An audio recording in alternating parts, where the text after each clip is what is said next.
The Dark Souls series has some of the best bosses in all of gaming, and I mean, can you really blame them? I mean, that's what they're known for. Bosses like Slave Knight Gale, Dark Eater Midir, Sif the Grey Wolf, and the Nameless King, just to name a few. But where there are good bosses, there must also be bad bosses. And over the past few months, not only have I played the Dark Souls series, but I've also played some other Souls-like games, and I figured I'd go ahead and make a list of some of the worst bosses I've experienced in all of these games. And just like my last list of the hardest bosses in the Dark Souls and Souls-like category, I will be talking about Dark Souls 1, Dark Souls 2, Dark Souls 3, Elden Ring, Sekiro, Lies of P, Black Myth Wukong, and again, just for shits and giggles, Hollow Knight Silksong. Again, it has nothing to do with this list, but I played it, I liked it, it was hard, I figured I'd throw it in there. I want to state that I made this list based off my own playthrough. Everything that you see came from my streams. By the way, I'm live almost every single day at 8 p.m. Central Time, check it out. And this list is just bosses that I did not like to go against, I didn't have fun playing with them. As always, one boss per game, and I'm listing them from not too bad to absolutely horrible. So with all that out of the way, let's go ahead and hop into the ranking. No cutscene or anything? Soul of Cinder. Number 8, Soul of Cinder from Dark Souls 3. Now, hear me out, hear me out. It is a compliment that Dark Souls 3 is at number 8. I like Dark Souls 3 a lot, and actually trying to find a boss that I actually didn't like was a little difficult. And looking back on my playthrough of Dark Souls 3, there's only one boss that I really thought was not necessarily bad, but just kind of a disappointment. Soul of Cinder is the final boss of the base game in Dark Souls 3. And honestly, there are a couple things that make that just kind of disappointing. Earlier in this stream, I fought the Twin Princes and the Nameless King. And then right after the Soul of Cinder, I fought Midir and Gale. So he was sandwiched in between a whole bunch of peak, while also not really showing anything amazing. I mean, hell, the dude doesn't even really have a cutscene. You just walk through a portal and he's there. I mean, come on, we can't get a cutscene for the guy that's on the cover of the game. And not to mention, he's the amalgamation of all of the Lords of Cinder and, you know, the last boss for the kiln of the first flame. He kind of a pushover. Except for one grab where if he grabs you, he treats you like a hacky sack for about 5 seconds and almost insta-kills you. And also hit me with a Kamehameha once, which was kind of cool. I don't know, maybe I just had unrealistic expectations, or maybe I just became absolutely goated where this guy was just a walkthrough. But overall, he's just kind of an okay boss. And if it wasn't for his final boss status, I'd say he was, you know, an enjoyable regular mini boss. But even whenever I beat him on like my 4th try, I think, I was even shocked that that was it because it was easy.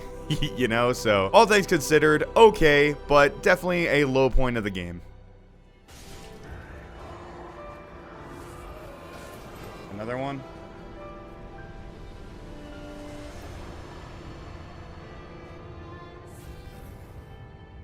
Well, that was underwhelming. Oh, that was under. Okay. You said he was, yeah, I mean, that, damn, what was that, 2nd try, 3rd try? Okay. Oh boy, what the fuck is that thing? Is that a dog? Number 7, Captain Wise Voice from Black Myth Wukong. Black Myth Wukong was a very impressive game for me. Visuals, gameplay, story, everything was great. But Chapter 3 can suck my balls. Every single thing in the pagoda sucked. And that comes to a head with the boss of the area, Captain Wise Voice. Let me tell you guys, I have so many complaints about this boss, and I only fought him twice. But let's get some compliments out of the way, I guess. I mean, it looks cool.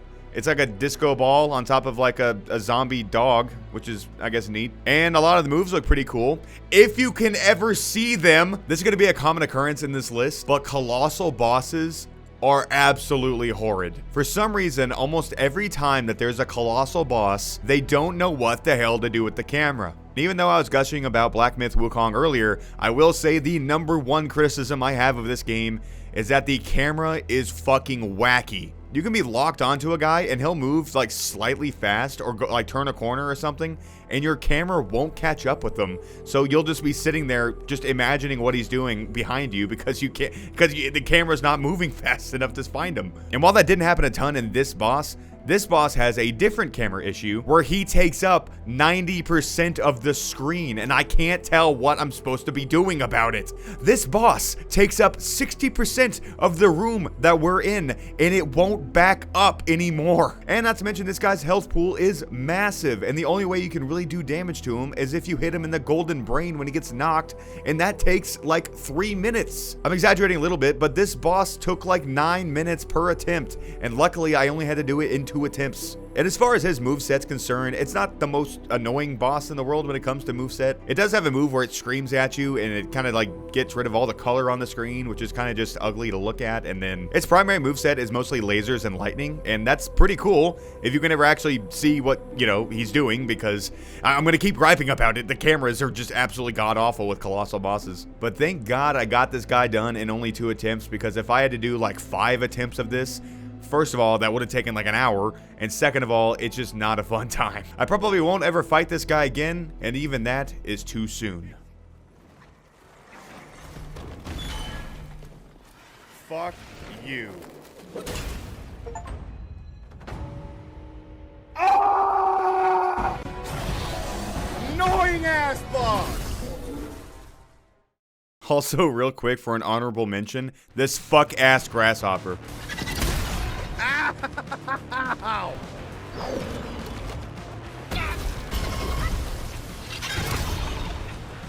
What? Oh, God. Shit!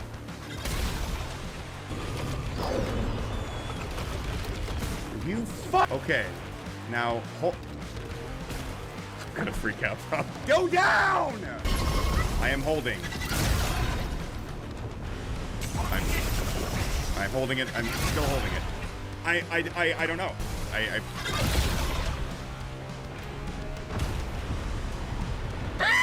Not letting go. Now it fucking works. I can promise on a stack of every holy book you want me to that I was holding on to it. I promise you.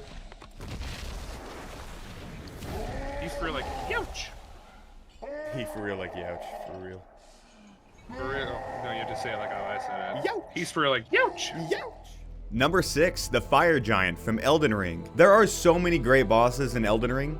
Fire Giant is not one of them. Let me say this real quick. This is mostly going off my feelings for when I first went against the Fire Giant about 1.5 years ago. This time around, me and my friend Radley were kind of just goofing off in seamless co-op, and that's what you're seeing here. But let me tell you about our boy Fire Giant. I don't like him. He's horrible. Now, yes, he might move slow, but all of his hitboxes on his attacks are wacky. He'll raise his foot to stomp on you, and somehow his shadow will hit you. He decides to tuck his knees and roll. Well, congratulations, you were in his fart waves and you got hit. Try to do damage to his weak ankle like you're supposed to do. You got hit because you can't see what he's doing. Is Torrent gone and you don't want to risk a potion on him? Now you get to play Running Simulator for 90% of this boss fight. Now, truth be told, Fire Giant isn't the worst boss ever, but he definitely stands out among the weakest in Elden Ring. He's got the standard issues that most colossal bosses have in the series. The camera not being out far enough to actually tell what attacks he's doing. He decides to roll or do any kind of movement maneuver. You have to do a foot race to get to him before he does another one, and hopefully do some damage. Having said all that,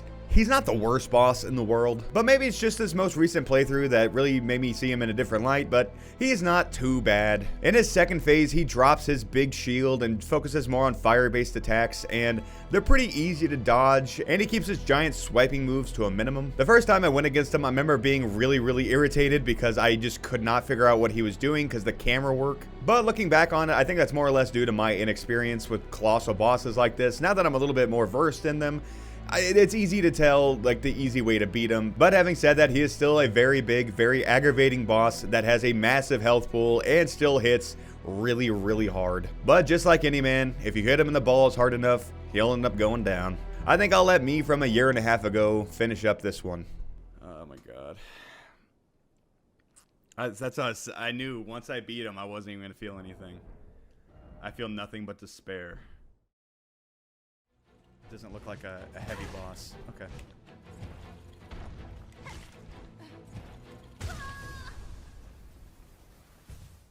Unless it hits for 2! Number 5, Savage Beastfly from Hollow Knight Silk Song. Now I'm going to keep this one short and sweet and just say that I Do not like this fly. I've said it time and time again, the two things I absolutely hate in all boss fights are bosses that summon minions and bosses that take up my entire screen. This just so happens to be the former. Well, I don't think this is the first time that a boss that can summon minions gave me trouble. It was at a very awkward point in the game where I didn't have enough power-ups or even the ability to change my crests, which the Wanderer's Crest would have done wonders on this fight. And not to mention, this was my first Metroidvania type game, so every time I wanted to go up and hit the boss, if you accidentally ran into the boss for any point and any reason, it would instantly hit you. And not to mention, they wanted to make this game much harder than Hollow Knight, so almost everything does double damage. As far as the beastfly's moveset goes, he mainly just goes back and forth, and occasionally hits the ground. And all that's fine, generally not that bad, unless he gets you like in that sweet spot where you can't decide if you should jump or stay there. But after you hit him a couple times, he'll start summoning minions.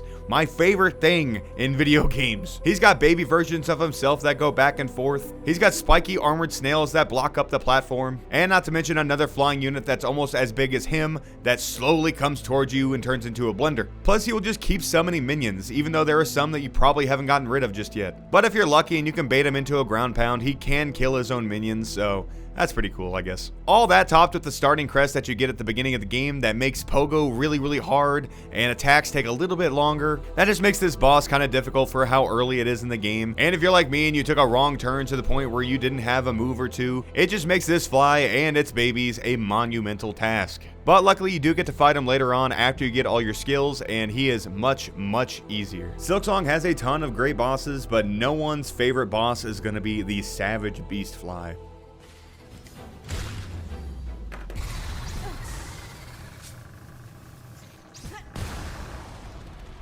All I had to do was reach enlightenment.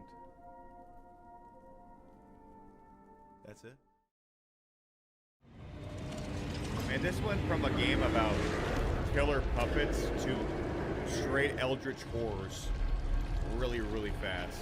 Number 4, Anguish, Guardian of the Ruins from Lies of P. The Anguish Guardian is the last colossal boss on this list, so luckily you won't have to hear me complain about giant bosses for too much longer. The Anguish Guardian comes from Lies of P Overture DLC, and this is technically the second colossal boss of the DLC. The other one was some stupid fucking alligator thing that no one really likes, but I didn't want to put it on the list. Instead, I wanted to put this giant humanoid scorpion eldritch horror looking thing. Now let me just say this real quick, I think I'm being maybe a little too harsh on this boss, but I do remember being completely miserable trying to beat this guy. And I mean, as far as giant bosses go, this isn't nearly as bad as some of the other ones on this list. This boss doesn't have any crazy movement abilities or anything to where you have to keep chasing him. And honestly, the camera isn't that big of a deal. This game seems to know how to actually handle colossal bosses by zooming the camera out. But there were a few aspects of this boss that made me incredibly irritated. And almost all of it completely stems from his second phase. See, his first phase isn't that bad. He usually just uses that small spear in his hand to maybe get a couple swings at you, and then he'll occasionally try to jump up in the air and land down on you, but it's really easy to parry with the timing. And not to mention, he has a weak point on his hand and head, so getting the damage, it might take a little bit, but it does give you a little bit of an opportunity to speed things up. And then he gets into phase 2, where he quite literally asks God to help him out here, and he actually gets an answer. He starts using that giant golden spear as a scorpion tail and just goes to town. I'm talking like 6 combo jabs, a nuke, attacks that leave a trail that really fucked me up for a little bit. And then the one thing that kept killing me over and over again, his giant laser breath that will actually two-shot you. His moveset mixed with his size and his damage output just made this infuriating. And I think the reason I feel so strongly about this boss in particular is because I was extremely enjoying the DLC, and then this guy just showed up and just threw a wrench into everything, and it just made me pissed off. Every time I died, I had to try to come back more and more. Every attempt on this boss took at least like 5 to 6 minutes, and a couple of times I would get him really low just to get hit by that laser 2-shot and insta-die. Now, putting this boss on the worst list, it sounds bad. I have it pretty high up there, but really, I think I was just in a really bad mood playing this guy, and it didn't help at all that I kept dying over and over again to a cheesy move. So I might be a little harsh on him putting him this high, because there are some cool things about the boss. I mean, the design looks cool, some of his attacks are cool. If you get him knocked down, you can walk up to him and do a special attack that's literally straight out of God of War. But if you're gonna ask me what my least favorite part of Lies of P was, I would definitely say the Anguish Guardian of the Ruins. Oh my god, thank the Lord. And you're right, I didn't have to change the difficulty. That was the first time I just wanted to get past the boss. That was just because his health pool was so massive. Get ready for the worst FromSoft boss ever? Really? Oh, is it? Oh god, it's monkeys.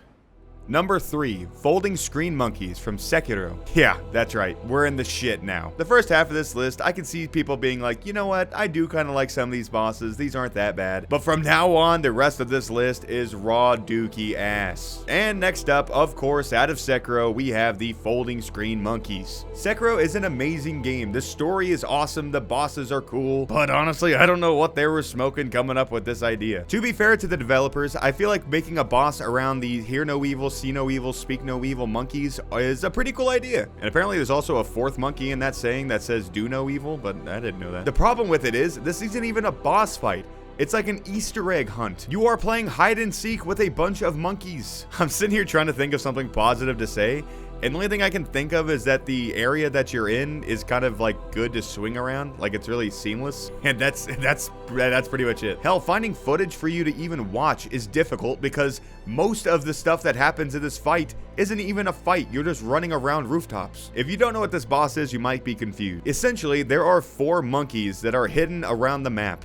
You have to go find them and kill them. One of them alerts all the other monkeys. One of them summons ghost monkeys to go fight you. One of them completely hauls ass around the map. And the 4th one is invisible. Now, luckily for me, I was able to take out the invisible one right away by accident. But the other 3 monkeys were such a pain in the ass to try to find and kill. And honestly, nothing exciting or interesting or cool happens in this boss fight. It's literally run around, try to find a monkey, try to kill that monkey before he disappears. And if he does disappear, you gotta go find him and repeat the process. While also occasionally trying to fight these ghost monkeys that they're really easy to kill, but if they hit you a couple of times, they'll put terror on you, and that's an insta-kill if that meter builds up. Which, embarrassing for me, it actually did kill me one time. But yeah, there's not really much to tell you or show you in this boss fight. I mean, that's it. This is like the one time that every gamer is in complete agreement on what the worst boss in a game is. But I did end up getting it done, and I probably won't ever revisit this boss fight unless I'm forced to. Oh my god, it's done. Holy shit, that was annoying. Oh my god. Fuck that. That was annoying. Okay. Affected grave robber. Ain't what? Okay. Oh fuck. It's 3? Dude, why can't it just be one really cool boss? Number 2, the Gank Squad from Dark Souls 2. Fuck the Gank Squad! I hate these motherfuckers more than I could ever fucking express. This fight has to be my least favorite fight in the history of gaming. I've said it since the very beginning. My least favorite type of bosses to ever exist are either colossal bosses that take up most of the arena, or bosses where the only challenge is that there's multiple enemies. Throughout the entirety of my Dark Souls run, I didn't use a summon for a single boss, except one. Can you guess what it is? It's fucking them! I tried so hard to try to do this solo, I didn't stand a chance. If it was 2 guys, maybe I could figure it out. If I could take more than 3 hits, maybe I could figure it out. But they do so much damage. There's 3 of them. There's an archer that's constantly firing at you. And oh my god, the other 2 can take so much fucking damage. And whenever I finally gave in and tried to do summons and I tried to do a 1v1, I was getting my ass handed to me by the archer. If I could scientifically engineer the worst boss I could ever want in a video game, it would be them. The boss fight's bad enough, but the run back, That fucking sucks too! Look how long and complicated this run back is! They fit 25 enemies in a hallway! There is not a single positive thing I can say about this fight. I hate these guys so much, I'm gonna call them out individually! Fuck you, Ancient Soldier Varg! You're a Havel ripoff! Fuck you, Afflicted Grave Robber! No one even knows who you are! Fuck you, Sarah the Old Explorer! You're fucking old as shit and a pussy for being in the back! Every single thing about this fight is horrible! Oh, it was a skirt. Perfect. Yes, I even get the heals. Oh, now we're cooking. Now we're cooking. Oh, yes. Is this like QTEs? Bed of Chaos. What in tarnation is this atrocity? Number 1, Bed of Chaos from Dark Souls 1. I know this is a very normie take, but can you really blame me? First things first, I have to mention this before we even get started on the boss. The run back for this boss is so unnecessarily ungodly long. It has no reason to be either. There is almost no real threat throughout the entire run back. It's just long for the sake of being long. It reminds me of what my dad said he had to do to walk to school when he was younger. You can just run past every enemy with no problem, and then you have to spend another 20 seconds going down that slide. All right, so with that out of the way, let's get to the boss. This boss is the very definition of a disappointment. My chat did a fantastic job of not telling me what this boss was. They let me explore and figure it out all by myself, and the only thing I found was a bunch of fucking nothing. Keep in mind, I was completely oblivious to what was happening. I thought this was the most monstrous, most intimidating, hardest boss I have ever gone against in my life. Not only does this thing have a devastating base attack, but after you destroy one of its crystals, he gets new arms and starts destroying the ground. But that's not all. This thing also has devastating sweep attacks that take up almost the entire arena. And during my entire fight, I thought this was gonna be a massive boss. I thought he was gonna have a health bar. I thought I was gonna have to learn a new skill. I thought I was gonna get like a cool new weapon. I mean, something has to come out of it, right? This guy is kicking my ass. And after falling off the map over a dozen times, and again, keep in mind, each attempt is like a 3-minute run back, I finally managed to get the left side crystal destroyed. And this dude brings out another set of arms with even more devastating attack. And he starts destroying more of the arena. And after several more attempts of me trying to attack the thing head on and just seeing if I can even initiate his health bar, I finally figured out that you needed to go down the middle to destroy the last of his defenses. And then when I finally reached the center of this Tootsie Pop and destroyed it. Was that it? Wait, that was it? That was it? There was no boss fight? So that whole thing was an obstacle course. That was the whole boss? Yeah, it turns out it's not that giant monster, that really awesome, cool looking, intimidating monster.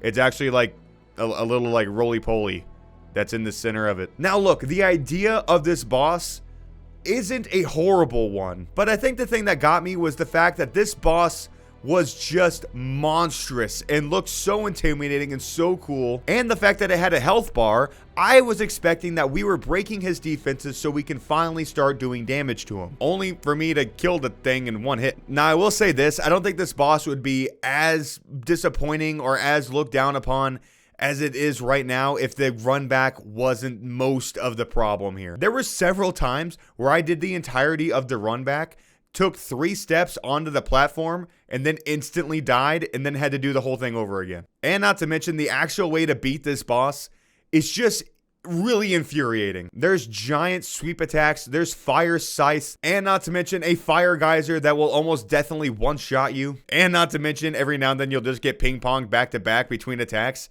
and you don't even stand a chance. I can fully understand why FromSoft apologized for this boss back in the day.